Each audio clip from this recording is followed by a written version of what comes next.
देवी, मैंने अपने वचन के अनुसार आपका न्याय कर दिया है। अब ये सब कुछ आपका है, इसे स्वीकार करें और मुझे आज्ञा दें।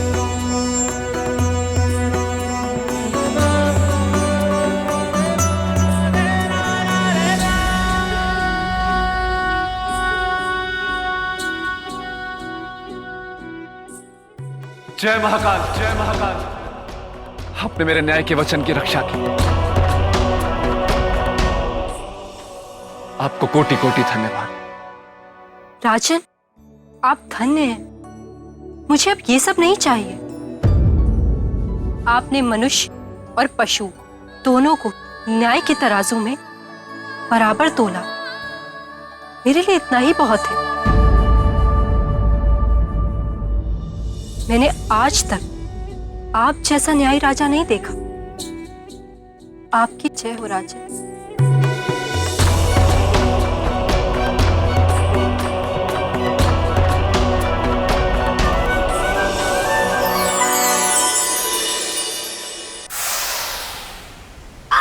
वाह वाह वाह पहले जैसा हो गया। वाह वाह राजा भोज तो गुफा में पहुंच गए।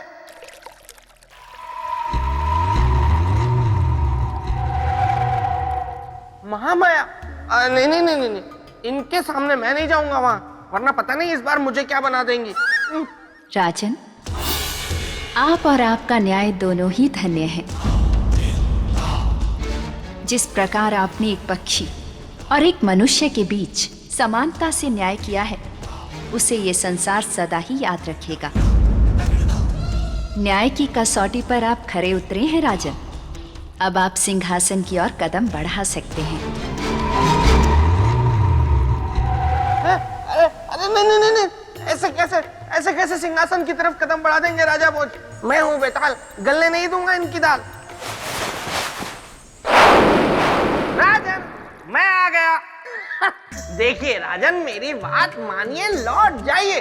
आप पहले भी 3 बार प्रयत्न कर चुके हैं, लेकिन कोई फायदा हुआ नहीं ना, इसीलिए कहता हूं मेरी बात मानिए, लौट जाइए। ठीक है बेटा। ठीक है।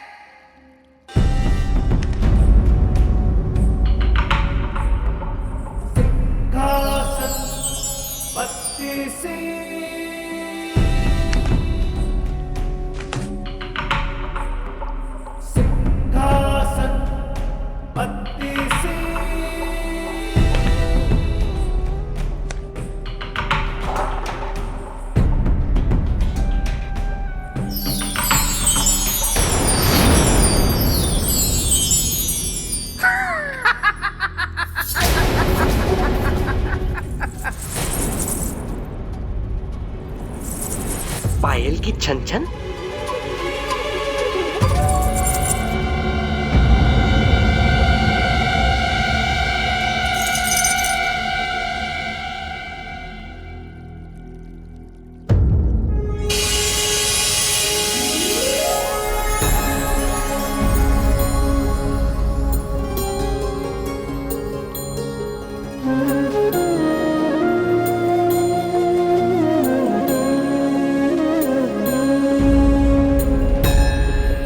कौन है देवी आप? बताइए तो जाने। देवी, भला मैं आपको कैसे बता सकता हूँ? मैं तो आपको पहली बार देख रहा हूँ। चलिए कुछ संकेत देती हूँ। मैं चंचल, कोमल, चितवन, रस, रूप और गंध की मैं दीवानी। आप बताइए। नहीं बता सकता देवी, कृपया आप स्वयं बता दें। ना रजनीगंधा ना अश्वगंधा, चित्रगंधा है मेरा नाम। चरित्र की पुतली होने के नाते चरित्र को परखना है मेरा काम। चरित्र की देवी चित्रगंधा, राजा भोज का आपको प्रणाम। राजन, आइए आइए आइए आइए। इस सिंहासन बत्तीसी को केवल वही प्राप्त कर सकता है जो महान सम्राट विक्रमादित्य की तरह चरित्रवान हो। और उनकी तरह चरित्रवान होने का अर्थ है आसमान से तारे तोड़कर लाना। व्यर्थ ही समय गवा रहे हैं राजन, लौट जाइए यहाँ से। आइए मेरे साथ। नहीं नहीं श्रीमान बेटा, आप रहने दीजिए। देवी क्षमा करिएगा, भले ही आपकी दृष्टि मैं सिंहासन के योग्य ना, पर जब यहां तक आया हूं तो सम्राट विक्रमादित्य की चरित्र की कथा को सुने बिना नहीं जाऊं। ठीक है, तो फिर सुनिए। एक समय की बात है, इंद्र ने स्वर्गलोक में एक सभा का आयोजन किया। उस सभा में यह तय किया जाना था कि संसार में सर्वश्रेष्ठ गुणों का प्रतीक कौन है। आदरणीय ऋषिगण, इस सभा के आयोजन का उद्देश्य है गुणों के आधार पर प्रतीक स्वरूप मनुष्यों की घोषणा। जिस प्रकार सब देव किसी न किसी शक्ति के प्रतीक हैं, उसी प्रकार पृथ्वी लोक के मनुष्य भी किसी न किसी गुण के प्रतीक हैं। अब मैं गुरु बृहस्पति देव से आग्रह करूंगा कि गुणों के प्रतीक रूप उन मनुष्यों की घोषणा करें। संसार में चरित्र के प्रतीक हैं चक्रवर्ती सम्राट विक्रमादित्य। ये कैसी अर्थहीन बातें कर रहे हैं देवगुरु बृहस्पति? एक राजा चरित्र का प्रतीक नहीं हो सकता, वो विलासिता का प्रतीक है। और आप हम ऋषियों का अपमान कर रहे हैं, घोर अपमान कर रहे हैं। यदि आपको लगता है कि विक्रमादित्य चरित्र का प्रतीक है, तो उसे इसकी परीक्षा देनी होगी, और मैं स्वयं लूंगा उसकी परीक्षा।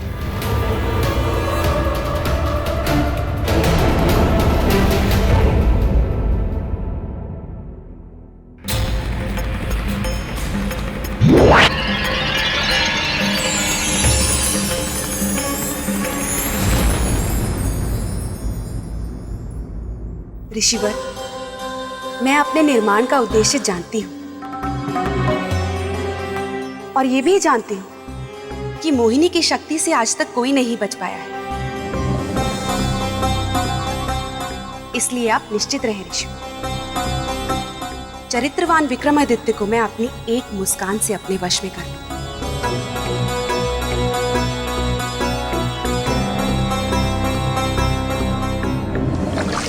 ओम सूर्य देवाय नमः। ओम सूर्य देवाय नमः। ओम सूर्य देवाय नमः। ओम सूर्य देवाय नमः। ओम सूर्य देवाय नमः। सम्राट विक्रमादित्य, आज तुम्हारा धर्म, तुम्हारी भक्ति और तुम्हारा चरित्र सब मेरे रूप के बहाव में बह जाएगा। ओम सूर्य देवाय नमः। ओम सूर्य देवाय नमः। ओम सूर्य देवाय नमः। ओम सूर्य देवाय नमः। ओम सूर्य देवाय नमः। ओम सूर्य देवाय नमः। ओम सूर्य देवाय नमः। ओम सूर्य देवाय नमः।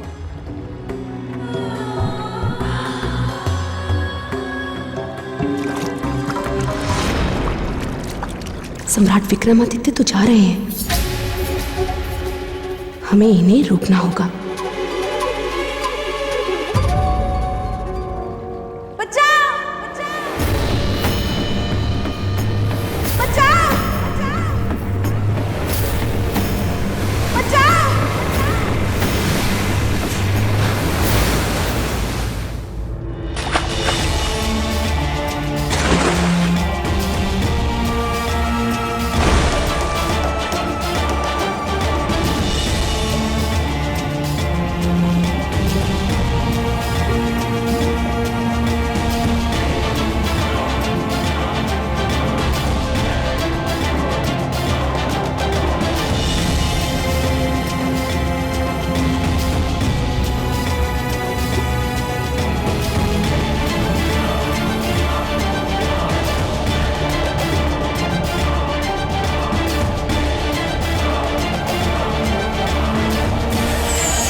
राजन, क्या एक पुरुष के चरित्र पतन के लिए केवल स्त्री दोषी होती है?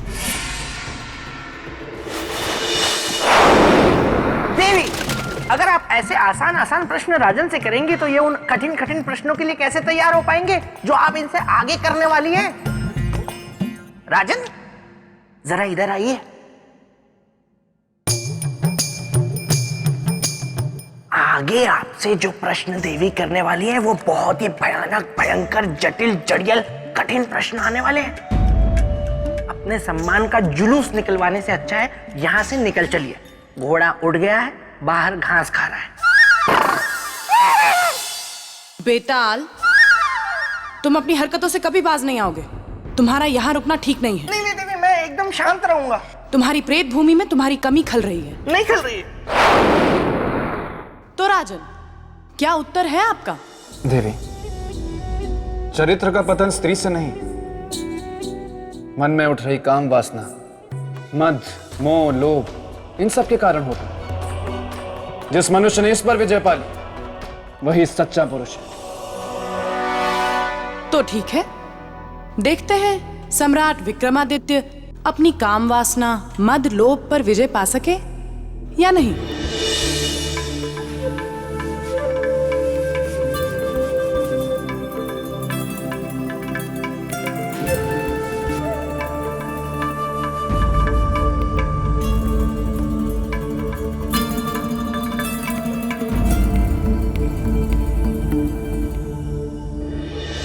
देवी, हम कहाँ गए? कौन से लोक में? श्रृंगार लोक। श्रृंगार लोक? हाँ, श्रृंगार लोक। और हम हैं यहाँ की रानी, रानी प्रियंवदा। हमारा आतिथ्य स्वीकार करें।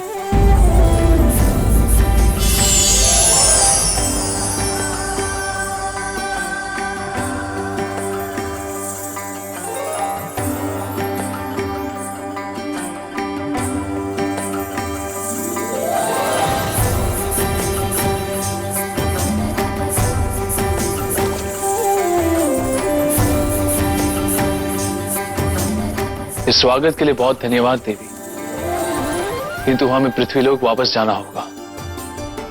क्षमा करें सम्राट, किंतु अब ये संभव नहीं। दासियों, सम्राट को हमारे रंग महल में ले आओ। देवी, हम रंग महल नहीं, यहां से वापस पृथ्वीलोक जाएंगे।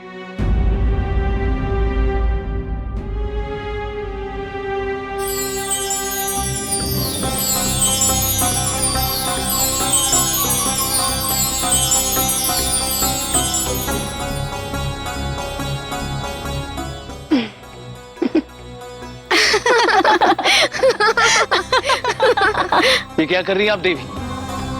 आपको श्रृंगार की बेड़ियों में जकड़ रहे हैं ताकि आप यहाँ से कभी जा ना पाए।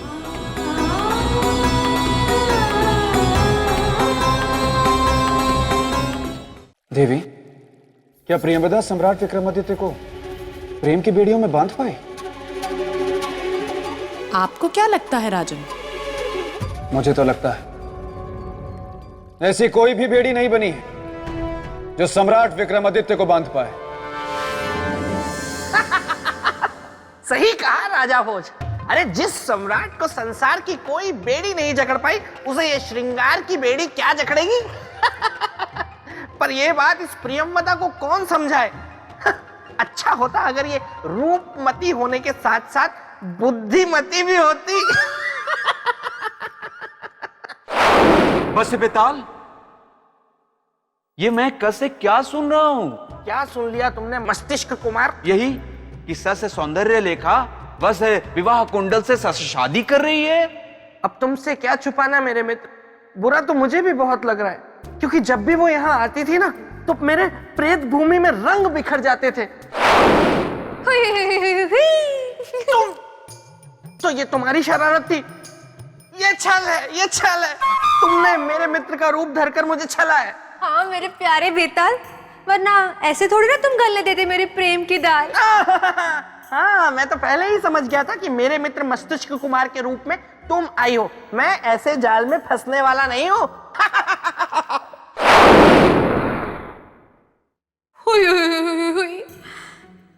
ठीक है, अगर तुम हो विश्वामित्र जैसे मेरे बेताल, तो मैं भी हूँ बेताले जैसे रति। तुम्हारी तपस्या तोड़ के ही दम लेगी और तुम्हें ही बनाएगी अपना पति।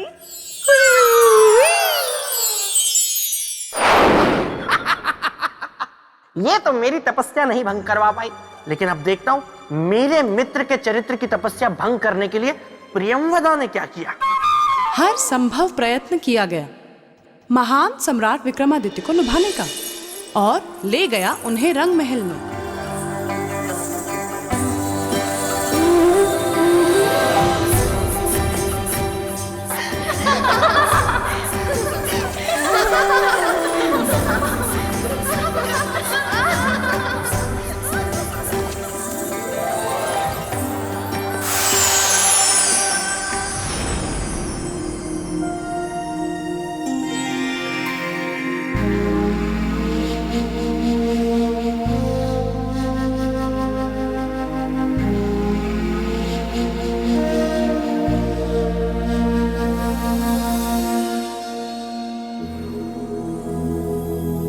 राजन, हमें आपसे प्रेम हो गया है।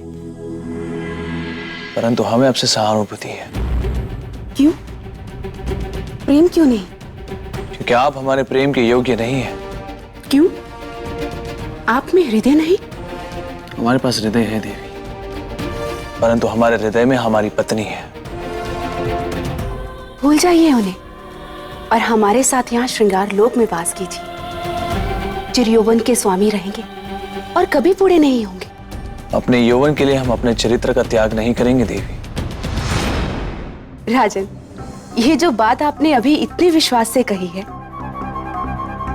यदि हम आपको छू भर भी लेना, तो आपका ये विश्वास ओस की बूंद की भांति उड़ जाएगा और आप सब कुछ भूल जाएंगे, सदा सदा के लिए,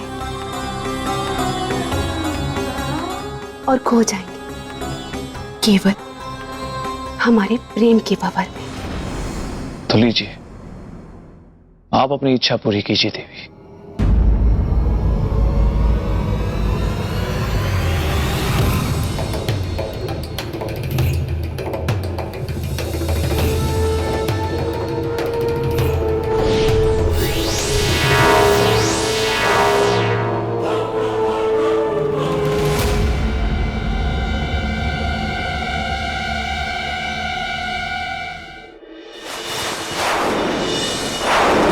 देखा राजन, पता चल गया होगा उस प्रियंवदा को कि मेरा मित्र विक्रमादित्य कोई साधारण मनुष्य नहीं है। खा गई ना प्रियंवदा झटका। बिल्कुल सत्य कहा आपने बेताल। देवी, मैं आपसे बहुत प्रसन्न हूँ। कम से कम किसी बात पे तो आपने मुझसे सहमति जताई।